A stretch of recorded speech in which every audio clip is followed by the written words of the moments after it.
Hello, all my YouTube friends. Check this out.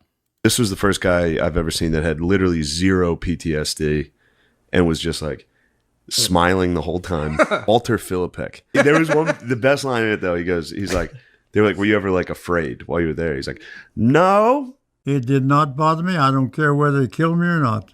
I didn't have a girlfriend back home. I never thought about anything. Didn't have no girlfriends back here then. Didn't have nothing to go to but my family. All I had was some family. I didn't care if I died. I didn't worry about nothing. And I'm the same way now. I don't worry about nothing right now. Because I didn't care about nothing. I still don't care about nothing. This never did bother me because, hey, it was war. Kill or be killed. This guy's incredible. This was the first guy So anyway, I wanted you to see that clip. We're going to watch the whole interview right now. I want you guys to watch it with me. I'm a big fan of Shane Gillis, and I'm a big fan of Marine veterans. So let's check this out. This should be really cool. And let's get it started. On Sugar Loaf, like I said, we was on top of it. They was underneath us. And they could go out and throw grenades at us. I ain't going to damage it. They'd throw grenades at us. They'd go, and then they go back. And the only way we got them out was our tanks went on the outskirts all the way around and come back in and shot them out. Shot napalm in there and 50 calibers. Look at this guy. You could tell he's seen some shit. I was man. on Okinawa, and we was advancing towards Naha, and Just so you know, the battle for Okinawa was like one of the craziest ones in the Pacific. I mean, it was a fight for real. the gunny sergeant says, "Walt, take the prisoner back, but you be back here in a minute." I said, "Yes, sir." I said, "A minute?" He said, "You heard what I said." I said, "I'll be back."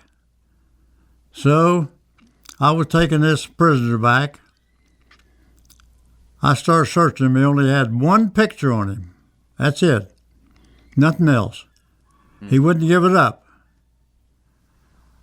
I said, "Yes, yes." He said, "No, no." I said, "Yes, yes, I want the picture."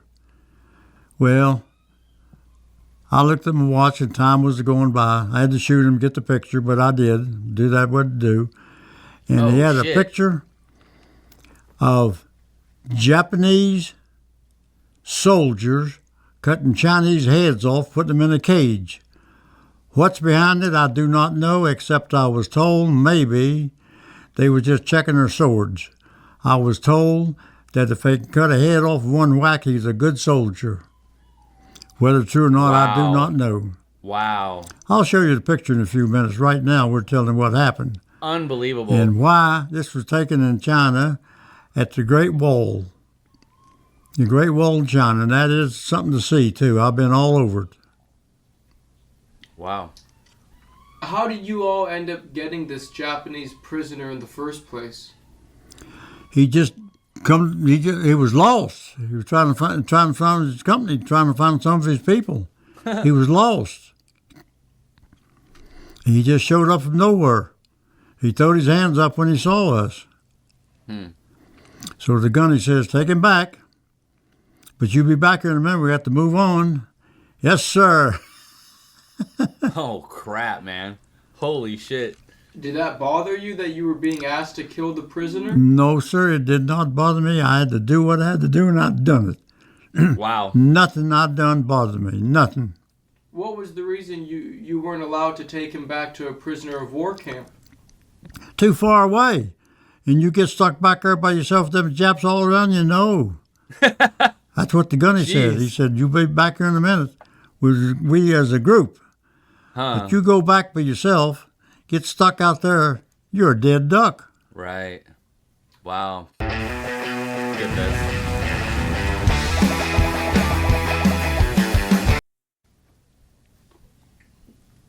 This is a photo I got off that Jap. And wow. That's the only thing he had on him. Crazy. But when the gunny sergeant said, "You be back here in a minute," that meant I had to get back or be left, and I was not going to be left. So I had to shoot him. Dang. And got the picture and left him lay. Then rejoined and we moved on. And what are we looking at in this photo? We're looking at a photo taken against the Great Wall of China, and looks like the Japanese soldiers, whether they're officers or not, I do not know, was trying to, well, they was really checking their swords, see how good sharp they are, I guess. And if they can cut a head off and put it in the cage in one whack, he was a good swordsman. So they told me. Now, that's all I know about it. Who were Wow. the people they killed in the photo? Chinese. They cut Chinese heads off and put it in and looked like a bird cage. The Japanese cruelty to the Chinese before and during World War II was insane. It's historically one of the most cruel things that's ever happened. You know, that's a good example of the Japanese brutality. Right. You know, during the war, just how brutal and inhumane they were. Yes. Were there any other experiences you had on Okinawa that made you realize just how ferocious and how bad the Japanese were? Holy shit. He asked him the Mister, question. what I done, I killed them first, you know. They taught me kill or be killed, and I killed, didn't ask no questions. Yeah. And that's what I done. You couldn't trust them. If they got too close to you, they could have a grenade on you, they could have a pistol, you never know. So, shoot first and live longer. Oh, wow. Did you have any Look experiences at him. Oh, my with gosh. Japanese who were pretending to be dead? Yes, Can you tell me about yes. Yes, they pretend to be dead. And some of them pull other Japs on top of them. I heard this too. If it don't stink, if they don't stink, stick them. You know what I mean? So that was like one of the rules. Like you just, whether you thought they were dead or not dead, shoot them, stick them, whatever you got to do. Kill them again, whatever you got to do, because they did that kind of shit. Yeah. Can you tell me about those experiences? Well, you know, when we moved ahead, we didn't have time to do a whole lot because we had to move. We may move one day and be pinned down for 2 days, and another day we may cover 5 miles. Just never know. Sometimes we was pinned down for 2 days and never got to move. Jeez. But the Japanese I never trusted. You would find them laying there to think you was dead, but they either had a grenade in their hand or a pistol. And you had to be mighty, mighty careful how you handle it, too. Sometimes I took the rifle with the bayonet on and turned them over. And when they move, I knew they was alive. So you shoot them, go about your business. Oh, God. Oh, my God. It's cruel, but anyway, I done it. Wow. It's just like Shane Gillis said, like, this guy has no PTSD over anyway. Like, had to do it. What are you going to do? And he's fine. Wow. Yeah, real. Well, if you've never been there, you really don't know what it is till you've been on the front line. You run into people, I think I know what it is. No, you do not know till you've been there. Talk to me about what it's like to be 18 years old, not knowing if you're going to live another day. It did not bother me. It did not bother me. I don't care whether they killed me or not. Wow. Why is that? It just never did bother me because, hey, it was war. Kill or be killed. Crazy. I never thought about anything. Didn't have no girlfriends back here then. Didn't have nothing to go to but my family. I didn't worry about nothing. And I'm the same way now. I don't worry about nothing right now. Listen, this kind of talk would strike fear into any other. Seriously, this guy don't give a shit. He's just ready to go to war. Oh my gosh, this is exactly the kind of guy you want to go. Don't do no good to worry. Right? Holy shit. Did you pray when you were in combat? Oh, yeah. Oh, yeah. I've had people cover their head up with newspaper, if they can find one, try to protect themselves. I've had people in my hole with me that would jump out and try to run. I'd grab them, pull them back, save their life. Mm. You get killed. Just stay in this hole where you got some protection. Mm. And I'm telling you, you can dig a hole in a hurry if you had to.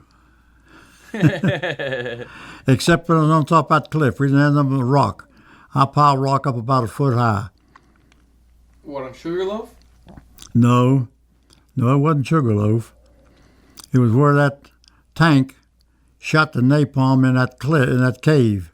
And that soldier come up out of there that night and scaled that cliff. When they threw the illuminated grenade up, lit the sky up, why, I said, oh, wait a minute, something wrong here. I'm thinking something wrong here. I turned my rifle around, finger on the trigger, throw it up another one. He was just about stepped in a hole, and I shot him before he stepped in a hole. Wow. And two boys jumped up. What happened? I said, a visitor we didn't need. Oh my gosh. So I said, well, This guy is hard as hell. I'm going to bed.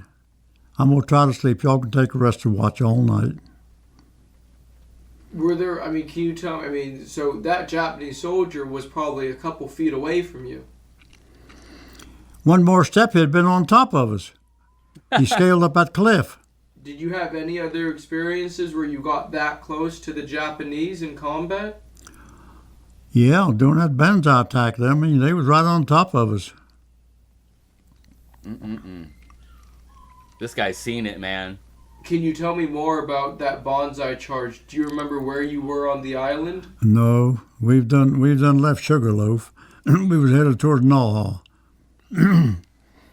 And there was a tunnel from sea to sea that the Japanese was in. Crazy. We was probably right along that tunnel somewhere. They did not tell us where we was going, what we was going to do. Just go, go, go. And kill anything that moved. Wow. This guy is hard as shit.